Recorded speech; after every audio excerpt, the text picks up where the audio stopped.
नमस्कार, मैं Meenakshi Singh. Healthy vibes में आज बात करेंगे मुंह से आने वाली दुर्गंध यानी हैलिटॉसिस की और जानेंगे इसके कारणों और दूर करने के उपायों को। मुंह की दुर्गंध का सबसे बुरा असर पड़ता है सोशल लाइफ पर। लोग बात करने से कतराते हैं, मजाक उड़ाते हैं। अगर रिश्ते या पद की परवाह के कारण मजबूरी में बात करते भी हैं तो फटाफट बात खत्म करके भागने की फिराक में रहते हैं। मज़ेदार बात ये कि जिनके मुंह से स्मेल आती है उन्हें इसका पता ही नहीं चलता, कारण वे इसके आदी हो जाते हैं। लेकिन जिन्हें मालूम होता है वे लोगों से मिलना जुलना और सोशल गैदरिंग अवॉइड करने लगते हैं। अगर मिलते भी हैं तो अनईजी रहते हैं। कुल मिलाकर मुंह की दुर्गंध यानी हैलिटॉसिस से पर्सनालिटी और क्वालिटी ऑफ लाइफ खराब होने से कॉन्फिडेंस चला जाता है। इन्फीरियॉरिटी कॉम्प्लेक्स पैदा होने से डिप्रेशन का रिस्क बढ़ता है। मुंह से दुर्गंध क्यों आती है? वे कौन से फैक्टर हैं जिनसे हैलिटॉसिस का रिस्क बढ़ता है? इससे निजात पाने के लिए क्या करें? जैसे सवालों के उत्तर जानने के लिए मैंने बात की the healers dental care centre की डायरेक्टर और दिल्ली की जानी मानी प्रोस्थोडेंटिस्ट और इम्प्लांट तथा cosmetic dentistry specialist doctor Bharti Tomar से। आज हम बात करने जा रहे हैं सबसे कॉमन प्रॉब्लम जो हम डेंटिस्ट के पास लोग लेकर आते हैं, बैड ब्रेथ, हैलिटोसिस या फिर मुंह की दुर्गंध। इसके बहुत सारे कॉज हैं। सबसे पहले तो मैं आपको बता दूं कि मुंह में एक कांस्टेंट एक बैक्टीरिया रहता है, सल्फर प्रोड्यूसिंग बैक्टीरिया, जो कि आपके खाने के साथ मिलकर अगर खाना आपके मुंह में ज़्यादा देर तक रहे, कांटेक्ट ज़्यादा देर तक है, तो वो बैक्टीरिया बनाता है वोलेटाइल सल्फर कंपाउंड्स। ये कंपाउंड्स आपके मुंह से ये दुर्गंध पैदा करते हैं। सबसे कॉमन कॉजेज़ हम आज बात कर रहे हैं जो कि ये हैलिटोसिस कॉज करेंगे। डेंटल फैक्टर, कोई लंबे समय से आपके मुंह में दांतों में इन्फेक्शन है, वो कैविटी हो सकती है, पायरिया हो सकता है, आपके अक्कल दाढ़ में इन्फेक्शन जो बहुत लंबे समय से चल रहा है और आपने उसका इलाज नहीं लिया है। दूसरा कॉज है स्मोकिंग। स्मोकर्स में सबसे कॉमनली ये स्मेल आती है क्योंकि स्मोकिंग करने से हमारे मुंह का और बॉडी में ऑक्सीजन कंटेंट कम हो जाता है। तीसरा सबसे कॉमन कॉज है ड्राई माउथ, मतलब कि मुंह में सलाइवा कम बनना। ड्राई माउथ के कॉजेज़ बहुत सारे हैं।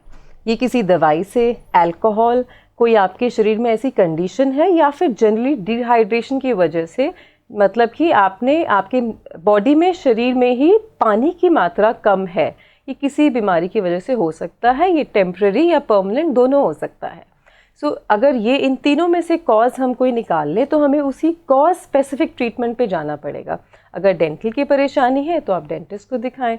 ड्राई माउथ है, अगर आपको लगता है कि आपको थूक बहुत गाढ़ा लग रहा है, थिक है, बार बार आपका पानी पीने का मन करता है, तो हमें ड्राई माउथ के कॉज की तरफ जाना पड़ेगा। अल्कोहल और स्मोकिंग आपको ज़रूर कम करनी पड़ेगी। ये तो थे मुंह से आने वाली स्मेल के कॉमन रीज़न। क्या इनके अलावा कुछ और रीज़न भी हैं जो बैड ब्रेथ के लिए रिस्पॉन्सिबल हैं? जब इसके बारे में डॉक्टर भारती से पूछा तो उन्होंने बताया, हमारे इंडियन डाइट में बहुत ज़्यादा स्मेल प्रोड्यूस करने वाली डाइट होती है। गार्लिक, आपकी अनियंस, कहीं मीटिंग से पहले डेफिनेटली आपको पता है अवॉइड करते हैं ये सब खाना। नेक्स्ट कॉज है एसिड रिफ्लेक्स। एसिड रिफ्लेक्स क्या होता है? आपके स्टमक में हमेशा एसिड बनता रहता है, डाइजेशन की जो हेल्प करता है। अगर आपने लंबे समय तक कुछ नहीं खाया है, खाली पेट है, तो वो एसिड तो बनता रहता है और वो एसिड रिफ्लक्स के द्वारा आपके मुंह में आता है। वो टेस्ट, मेटालिक टेस्ट आपके मुंह में आएगा, वो भी एक दुर्गंध का कारण बन जाता है। कुछ मुंह के कैंसर हैं, कुछ शरीर की बीमारियां हैं जैसे किडनी फेलियर, इनमें एक स्पेसिफिक दुर्गंध आती है और ये डायग्नोसिस में भी हेल्प करते हैं हमारा कि कौन सी बीमारी है। अक्सर लोगों की शिकायत रहती है कि उनके घर के बुजुर्ग जो डेंचर यूज़ करते हैं कि मुंह से स्मेल आती है। इस बात में कितनी सच्चाई है, जानने के लिए जब मैंने डॉक्टर भारती से पूछा तो उनका कहना था, अगर आप डेंचर्स या नकली दांत पहनते हैं वो भी एक कारण हो सकता है आपके बैड ब्रेथ का।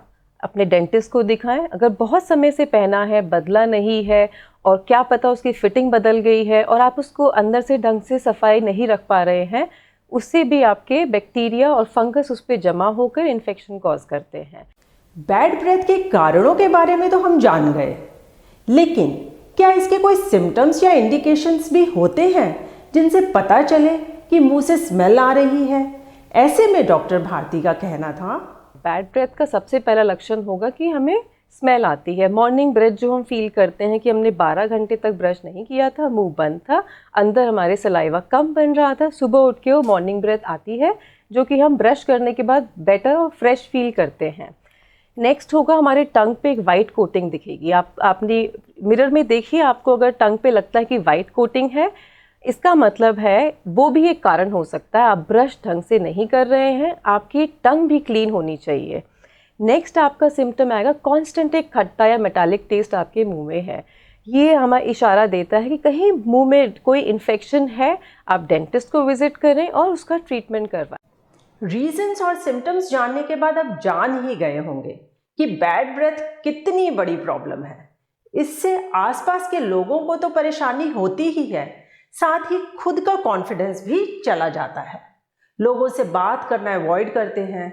अगर मजबूरन करनी भी पड़े तो फेस टू फेस कांटेक्ट करने के बजाय इधर उधर मुंह घुमाकर बात करते हैं कि कहीं दूसरे को बैड स्मेल तो नहीं आ रही, या मुंह में इलायची लौंग जैसी चीजें रख लेते हैं। इसलिए जरूरी है इससे जल्द से जल्द छुटकारा पाना। ये कैसे होगा, इससे कैसे निजात मिलेगी, हमारा कॉन्फिडेंस कैसे वापस आएगा?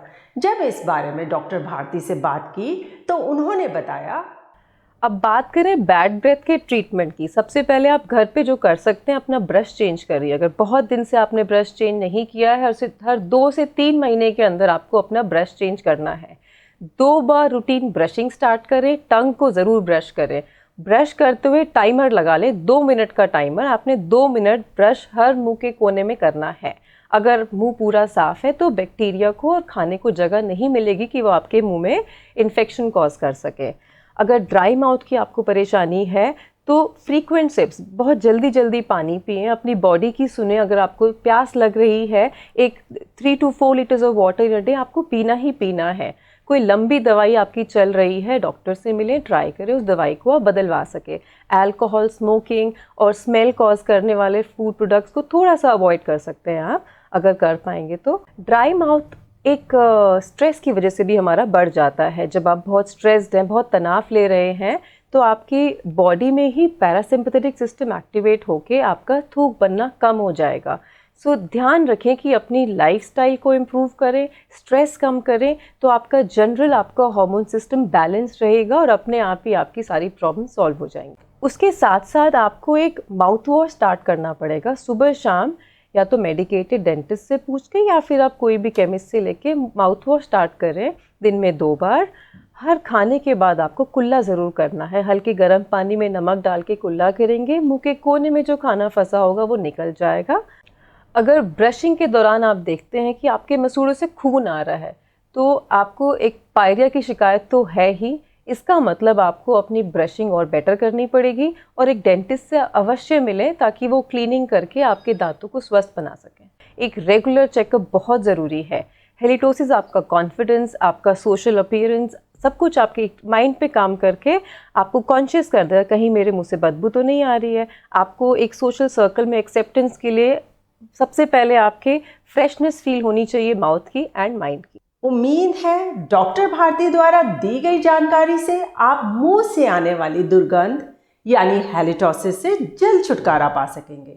चैनल को सब्सक्राइब, लाइक और शेयर ज़रूर करें। इसी कामना के साथ कि सब स्वस्थ रहें। अगले प्रोग्राम में मिलेंगे एक नई जानकारी के साथ। धन्यवाद, नमस्कार।